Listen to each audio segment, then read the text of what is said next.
العلم أشراف مطلب وطالبه لله أكرام من يمشي على قدمه. العلم نور مبين يستضيء به أهل السعادات والجهال في الظلم. بسم الله، الحمد لله، والصلاة والسلام الأتمان الأكملان على محمد رسول الله سيد الأولين والآخرين وإمام الأنبياء والمرسلين، ومن استنى بسنته واهتدى بهديه إلى يوم الدين. أما بعد، حياكم الله, my dear brothers and sisters, to this continuing sessions of the explanation of the three fundamental principles of Islam, which is titled in Arabic by Usool al-Thalatha for Imam Mohamed ibn Abdul Wahhab ibn Sulaiman al-Tamimi. And the last thing we talked about is the three matters that every Muslim, male and female, has to know about and to be aware of, and that is where Imam Muhammad Abdul Wahhab spoke about.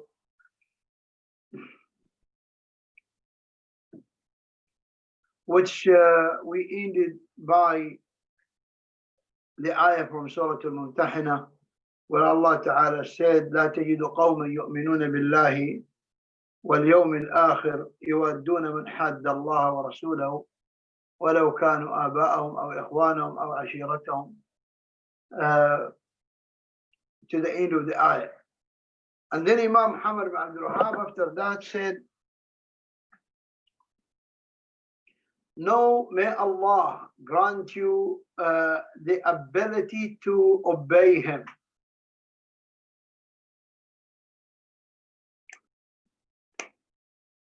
Look to this beautiful dua. First of all, it's a command, as it's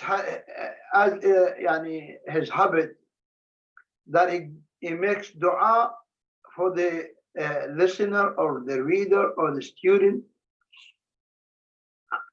First he gives the command, know, because knowledge is the distinguishing method between or the distinguishing figure between human and human is known by knowledge, as Allah subhanahu wa ta'ala said in Surah Iqra. Allah Ta'ala said, اقرأ باسم ربك الذي خلق خلق الإنسان من علق اقرأ وربك الأكرم الذي علم بالقلم علم الإنسان. So Allah Ta'ala in Surah Al-Alaq told us that Allah taught man. And as in Surah Al-Baqarah, فَعَلَّمَ آدَمَ الْأَسْمَاءَ كُلَّهَا.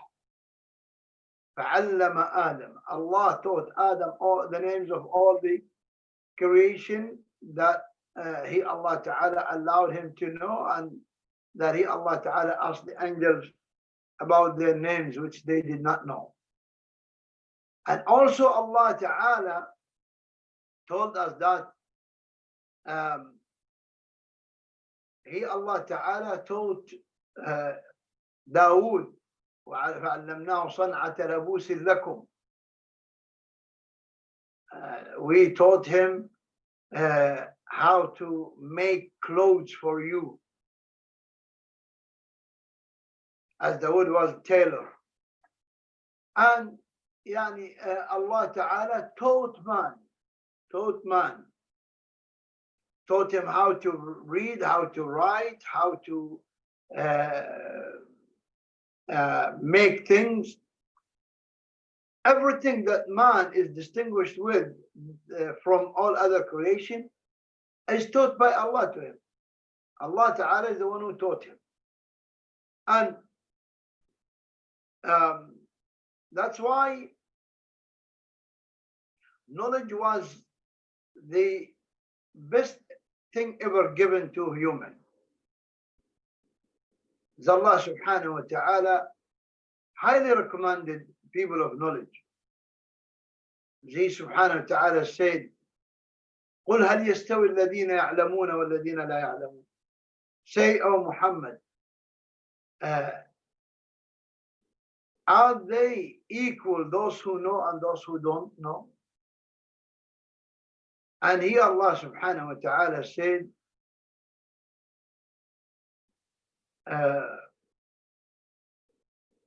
يرفع الله الذين آمنوا منكم والذين أوتوا العلم درجات. Allah ta'ala ascends those who believed amongst you, O mankind, meaning above those who disbelieve, and those people of knowledge, meaning above those who believe.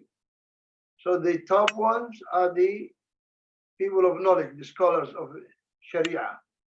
Then below them, the wide, the middle range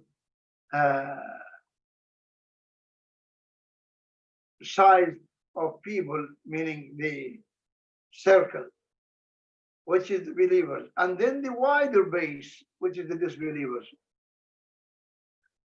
So knowledge is very important. That's why Allah Ta'ala praised the people of knowledge, saying that they are the ones who fear Allah the most.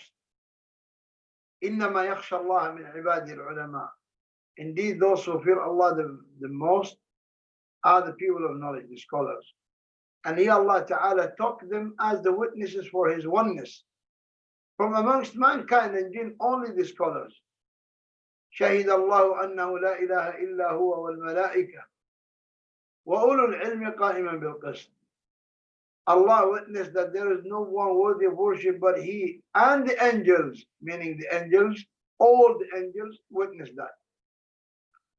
But when He mentioned mankind, He said, وَالَّذِينَ أُوتُوا الْعِلْمِ, those who are given knowledge. So Imam Muhammad Abdul Wahab is making a command to you to know. And this means pay attention to what is going to be said to you now. Be with a present heart and a present mind,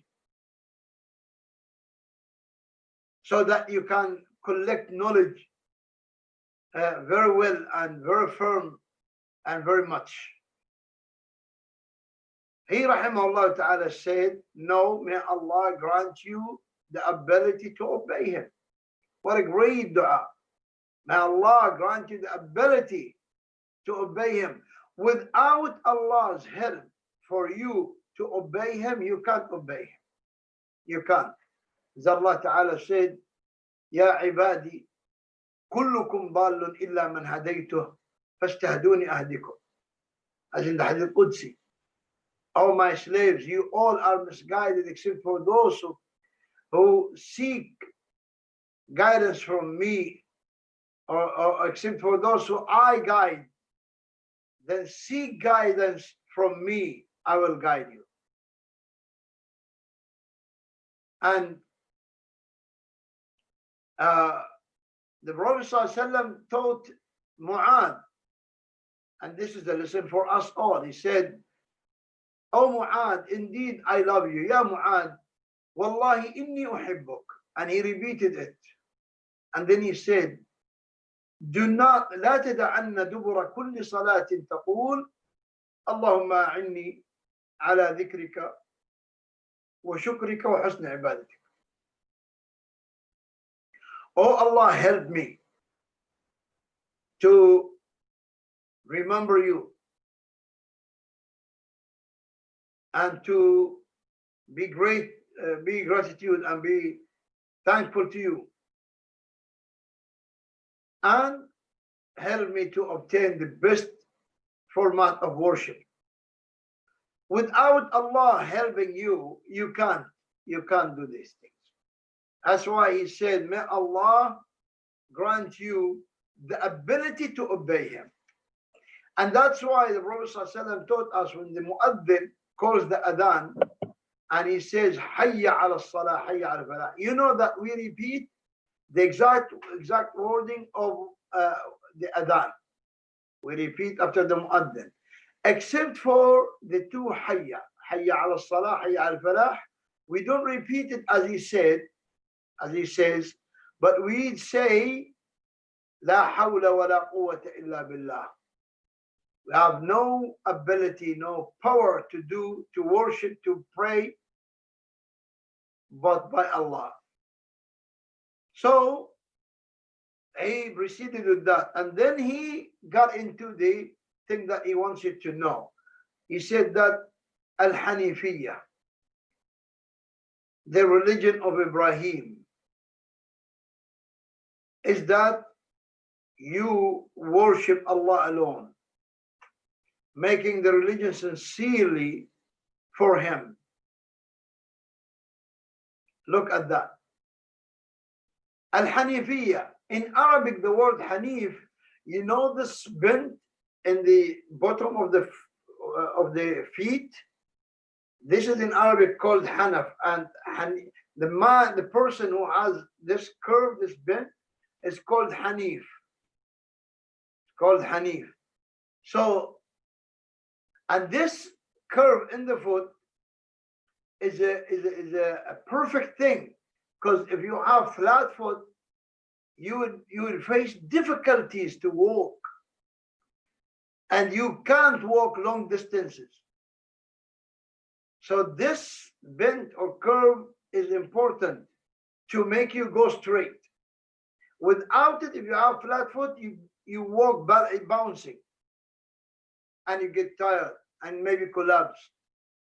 That's why Allah called the religion of Ibrahim Hanifiyya. Why? Because Ibrahim faced a lot of struggle. He faced a lot of struggle in his time, in his life. Beginning with his father and his own people. His father used to make the idols by his hand, and he sells them to the people to worship them. And the people know that Azar is the one who made the idol, but they still worship the idol. Subhanallah. They never worshipped Azar, who made the idol, but they worship the idol who is made by Azar. And Azar and the idol are all creation of Allah. When we say the idol is creation of Allah, because the substance of the idol is all from what Allah created. It's all from what Allah created. The mud, the water, the cement, whatever. So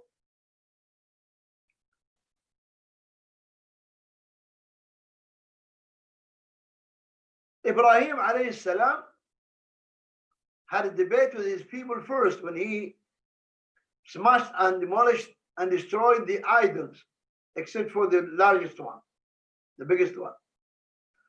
And then he left his area when they decided to throw him in the fire, and Allah survived him. So he left with his wife Sarah and his nephew Lut. And when he came to people who worship the sun, the moon, the stars, he debated them, and then he left them. And then he settled in Palestine, and he took his son Ismail with the mother of his son Hajar to that area. Anyway, Ibrahim, as Allah Ta'ala said, وَإِذِ ابْتَلَى إِبْرَاهِيمَ رَبُّهُ بِكَلِمَاتٍ فَأَتَمَّهُ. Allah tested Ibrahim with commands, and Ibrahim done them perfectly. Perfectly. So Ibrahim was called, his religion was called Hanifiyya. Why? Because it kept bending. First, it found a bomb on the street, a bomb of idol worshipping. So he had the curve, and then he went straight. But he came again, and he found another bomb, which is worshipping the idol. So he turned, he avoided and came again to the straight path. And that's why the straight path which Allah Ta'ala created people upon, the fitrah, and the straight path that Allah Ta'ala laid to the Jannah is called Hanifiyya. Why? Because it means straight away from any way of the shirk, of association. That is the religion of Ibrahim alayhi salam. Then he said, this is what Allah ordered all of mankind to do. That's why, that is what the command of Allah is, only to worship, as in the Quran in many, many places. اعبدوا الله ولا تشركوا به شيئا وما أمروا إلا ليعبدوا الله ولا يشركوا به. So the command in the Quran is to worship Allah alone. And then he said, and this is the purpose for which he created them. Yes, Allah created mankind and jinn for nothing but to worship him. As Allah Ta'ala said in Surah Al-Dariyat, ayah 56. وَمَا خَلَقْتُ الْجِنَّ وَالْإِنسَ إِلَّا لِيَعْبُدُونَ. I created not jinn and mankind but to worship me, except to worship me. So what does that mean? It means don't worship anyone else, whoever this one is, whether it's the head of the angels, Jibreel, or the best of prophets, Mohammed, or anybody or anything, but Allah alone. If you do that,